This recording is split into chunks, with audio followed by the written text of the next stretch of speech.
हाँ तो दोस्तों, क्या आप छत्तीसगढ़ के निवासी हो और लॉकडाउन के चलते आप किसी अन्य राज्य में फंसे हुए हो, या फिर आपके घर या परिवार में से कोई व्यक्ति लॉकडाउन के कारण किसी अन्य राज्य में फंसा हुआ है और घर वापस आना चाहता है, तो दोस्तों इस वीडियो में आप हमारे साथ अंत तक बने रहिएगा, क्योंकि आज इस वीडियो में हम आपको छत्तीसगढ़ शासन द्वारा घर वापसी हेतु सर्वेक्षण एवं सहायता पंजीकरण कराया जा रहा है, उसकी आज हम पूरी जानकारी आपको इस वीडियो में देने वाले हैं।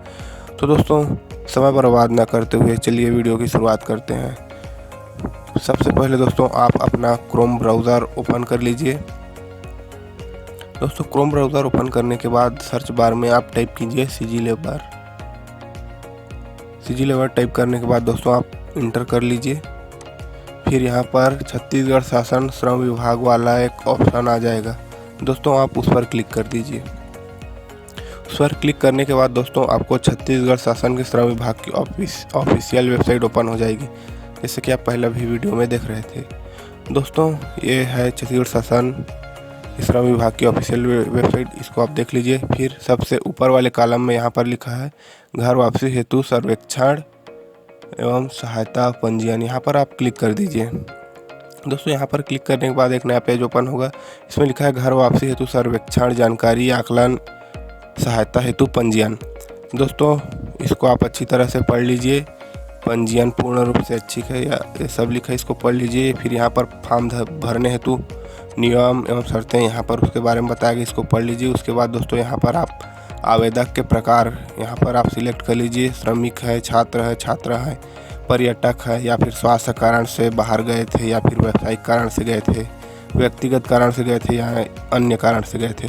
यहाँ पर मैं श्रमिक सिलेक्ट कर लेता हूँ, क्योंकि मेरे जो फंसे हुए हैं वो श्रमिक हैं, मेरे पास जो फॉर्म डलवाने आए हैं। दोस्तों यहाँ पर आप राज्य सिलेक्ट कर लीजिए कि किस राज्य में वो फंसे हुए हैं, मैं यहाँ पर राज्य सिलेक्ट कर लेता हूँ। उसके बाद आप दोस्तों डिस्ट्रिक्ट सिलेक्ट कर लीजिए कि किस डिस्ट्रिक्ट में वो अभी फंसे हुए हैं। चलिए मैं डिस्ट्रिक्ट सिलेक्ट कर लेता हूँ। उसके बाद दोस्तों यहाँ पर आप जो वहाँ जहाँ पर वो फंसे हैं उसका पूरा एड्रेस यहाँ पर फिल कर दीजिए।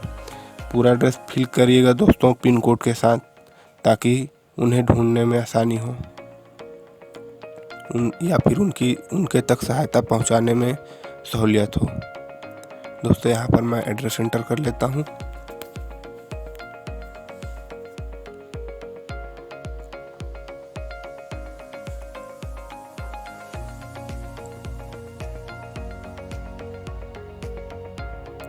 दोस्तों एड्रेस एंटर करने के बाद यहाँ पर नज़दीकी पुलिस स्टेशन के बारे में पूछा जा रहा है। यदि आपको पता है तो डाल दीजिए, या अगर नहीं पता है तो छोड़ दीजिए, कोई ज़रूरी नहीं है। बस एड्रेस पूरा डाल दीजिएगा। फिर यहाँ पर पूछा जा रहा है गंतव्य स्थान कहाँ तक, तो ग्रामीण दोस्तों जो फंसे हुए हैं वो ग्रामीण इलाके से हैं या फिर शहरी इलाके में रहते हैं, यहाँ पर फिल कर लीजिए। अगर ग्रामीण है तो ग्रामीण सिलेक्ट कर लीजिए, अगर शहरी इलाके में रहते हैं तो शहरी सिलेक्ट कर लीजिए। उसके बाद राज्य पहले से सिलेक्टेड है, आप डिस्ट्रिक्ट सिलेक्ट कर लीजिए, ज़िला। उसके बाद आप ब्लॉक सिलेक्ट कर लीजिए। दोस्तों ब्लॉक सिलेक्ट करने के बाद यहाँ पर ग्राम पंचायत पूछा जा रहा है, तो दोस्तों यहाँ पर आप पंचायत सिलेक्ट कर लीजिए। चलिए मैं पंचायत सिलेक्ट कर लेता हूँ। दोस्तों पंचायत सिलेक्ट करने के बाद यहाँ पर विलेज सिलेक्ट करने के लिए बोला जा रहा है, आप विलेज भी सिलेक्ट कर लीजिए। उसके बाद दोस्तों यहाँ पर आप उनका पूरा एड्रेस फिल कर दीजिए। पूरा एड्रेस फिल करिएगा दोस्तों पिन कोड के साथ।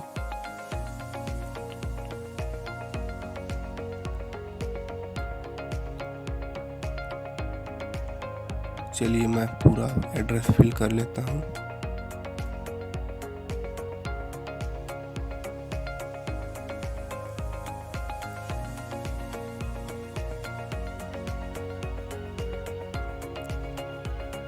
दोस्तों पूरा एड्रेस फिल करने के बाद यहाँ पर कुछ सामान्य जानकारी मांगा जा रहा है।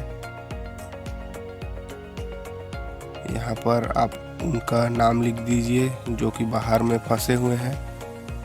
यहाँ पर लिखा है एडमर्जेंट इन्फॉर्मेशन, सामान्य जानकारी मांगा जा रहा है, तो यहाँ पर आप उनका नाम लिख लीजिए। चलिए मैं नाम लिख लेता हूँ।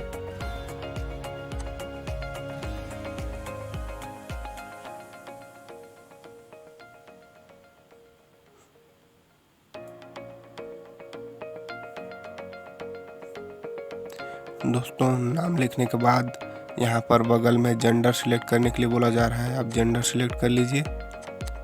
जेंडर सिलेक्ट करने के बाद यहाँ पर आयु पूछा जा रहा है, एज डाल दीजिए। फिर यहाँ पर पहचान पत्र है या नहीं है डाल दीजिए।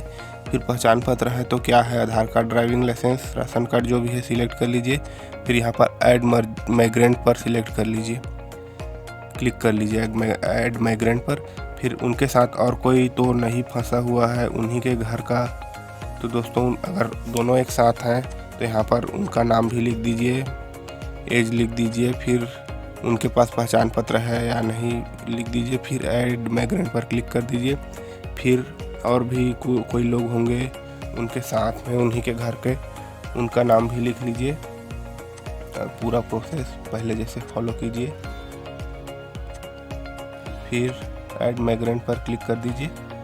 उसके बाद दोस्तों अगर आपको अपडेट करना है तो यहाँ से पर जाकर आप अपडेट भी कर सकते हो। फिर यहाँ पर उनका मोबाइल नंबर इंटर कर लीजिए, जो मोबाइल नंबर वो अभी रखे होंगे वहाँ पर, जो मोबाइल उसका नंबर इंटर कर लीजिए।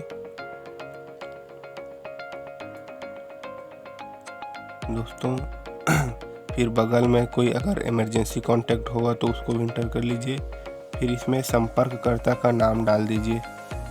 वो मोबाइल जो लोग जो पकड़ते होंगे इस मोबाइल नंबर को, उनका नाम यहाँ पर आप इंटर कर दीजिए। फिर यहाँ पर बगल में आप रिलेशन सिलेक्ट कर लीजिएगा। अगर ईमेल आईडी है तो ईमेल आईडी भी इंटर कर दीजिए, वरना कोई ज़रूरी नहीं है। अगर ईमेल आईडी होगा तो ज़रूर इंटर कर दीजिए, क्योंकि उसमें भी आपको मैसेज मिल जाया करेगा। फिर यहाँ पर खुद का स्वयं का परिवहन साधन है या नहीं पूछा जा रहा है। दोस्तों है तो हाँ में सिलेक्ट कीजिए, नहीं है तो नाम सिलेक्ट कर लीजिए। फिर यहाँ पर रिलेशन पूछा जा रहा है। दोस्तों जो मोबाइल पकड़ा है वो आपका कौन सा रिलेशन होता है, तो दोस्तों यहाँ पर उसको सिलेक्ट कर लीजिएगा। फिर यहाँ पर मासिक इनकम पूछा जा रहा है, जितना है उतना डाल दीजिए। दोस्तों 10,000 से कम है तो 10,000 कम डाल दीजिएगा। फिर परिवहन का प्रकार पूछा गया था, वहाँ पर आप ट्रेन, बस सिलेक्ट कर लीजिए, जो भी साधन उन तक मुहैया हो सके। फिर यहाँ पर रिलेशन जो छूट गया था, चलिए उसको मैं सिलेक्ट कर लेता हूँ। रिलेशन में थोड़ा कन्फ्यूजन है, क्योंकि यहाँ पर अगर मोबाइल स्वयं का होगा तो उसके लिए कोई लिखा हुआ नहीं है। तो चलिए मैं पिताजी सिलेक्ट कर लेता हूँ, उनके पिताजी के पास है मोबाइल। अब सबमिट बटन पर क्लिक कर देते हैं। सबमिट बटन पर क्लिक करने के बाद यहाँ पर नीचे टिक मार्क में टिक करना भूल गया था दोस्तों, इसके लिए पूछा गया है। चलिए अब सिलेक्ट करके सबमिट कर देते हैं। फिर यहाँ पर आपको एप्लीकेशन नंबर मिल जाएगा दोस्तों, या फिर यहाँ पर एक फॉर्म ओपन हो जाएगा। इसको आप दोस्तों प्रिंट आउट करके अपने पास रखें। चलिए मैं इसे PDF में सेव कर लेता हूँ।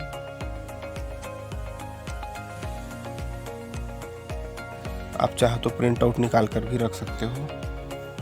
तो दोस्तों यह था श्रम विभाग के वेबसाइट में मजदूरों का घर वापसी हेतु पंजीयन का पूरा प्रोसेस। दोस्तों आज की वीडियो में बस इतना ही। धन्यवाद।